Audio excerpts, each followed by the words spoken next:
Yo, what good YouTube? Welcome to my channel. It's your boy Sam Alexa and I'm back with a brand new video. And today's video I'm going to be doing a review and unboxing and an on-fit on the Yeezy Boost 700 Inertias. Before I do though, before we get into the review, if you are new to my channel, make sure you go ahead and hit that subscribe button down below for more videos. Also, turn on the bell so you can be notified every single time I upload a new video, which is pretty regularly, so make sure you subscribe, turn on that bell too, and if you do enjoy this video, make sure to smash that thumbs up button. So, I just got these in the post, like, I don't even know. They've just come in the post from Adidas. I got the big box right here and we're just gonna get straight into it and open them up. Now, I did get these for retail from Adidas on the release day. So, getting into the box, you have that Boost on the side of the box, then on the top it says 700. On the front of the box you have that size tag. I did go ahead and go half a size up on these. In the pictures online the toe box did look kind of small, so if you're going to go half size up and just make sure that they definitely do fit. Now let's get into the shoes. Here they are then, the Yeezy Boost 700 Inertias.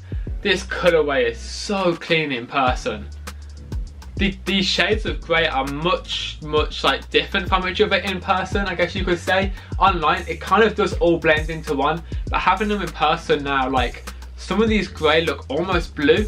They are such a fire colorway. Like, if I show you an up close, as you can see, the colorway is super clean. Off the bat, having these in hand, other than the OG 700s, these are definitely my favourite colorway of the 700s, other than the OGs of course. I wasn't really a fan of the salts that recently came out, but I do think that this colorway is super fire. The hint of orange on the sole is such a nice touch as well to the shoe. So getting into the materials of the upper, we have this suede on the toe box of the shoe, and then we also have this suede around the outside.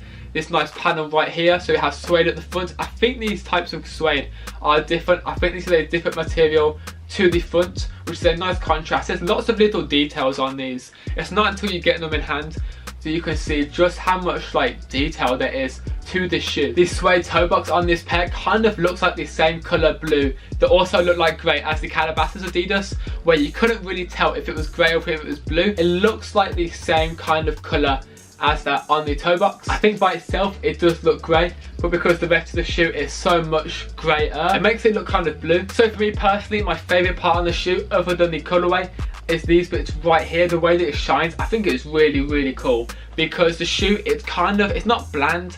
I wouldn't use the word bland, however it definitely doesn't really stand out, but I do think having these shiny bits here, these silver bits, it does make the shoe pop overall, just that added bit of shine, you know. So for the laces you have another shade of grey, which is actually the same kind of colour grey as the sole. The laces are super thick, which is good because it means that they should be pretty durable. So getting into the sole now, you have that, it's kind of like this off-white colour. Other than like these silver bits right here and the orange bits, the sole is one of my favourite parts about this shoe. This shoe really does remind me of the Balenciaga Triple S trainers, because we all know that the Balenciaga Triple S trainers, they're known for having like that dirty look to them. You can see on the 700s, the Inertias right here, that yellow does make the shoes look vintage. It kind of gives it that old yellow, slightly worn in look to the shoe, just having that kind of off-white yellowish sole. I think the sole really does work well with the grey upper as well. Hello? Yeah, I think it's time to get onto the on-feet. It's been your boy Sam Alexa. I really do hope that you guys enjoyed this review. If you copped a pair of the Yeezy Boost 700 Inertias, make sure to let me know in the comment section below, and if you didn't, make sure to let me know why as well. Personally, I think the colourway is fire. Before I go, if you are new to my channel, make sure you hit that subscribe button down below for more videos. Also, turn on the bell so you can be notified every single time I upload a brand new video, which is pretty regularly. So if you do want to see more videos, you do want to see more content from me, make sure you subscribe and turn on that bell. If you did enjoy this video, smash that thumbs up button, and finally, if you aren't already following my Instagram, go follow it. It's at SamAlexa, SAMALXR. I will leave a link down below in the description for you guys to check out. If you could go follow me, it would be very appreciated. Thank you for watching. I'm gonna get on to doing the on feet now. I'm out. Peace.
I'm on a new level, headed to another league. This shit will never stop, my future looks overseas. I'm on a new level, check out the blueprint. I'm rocking Gucci, mixed match with Givenchy. I'm on a new level, so see if I can neutral it. Chest like it's Nike, may I just do it. I'm on a new level, so see if I can neutral it. Chest like it's Nike, may I just do it.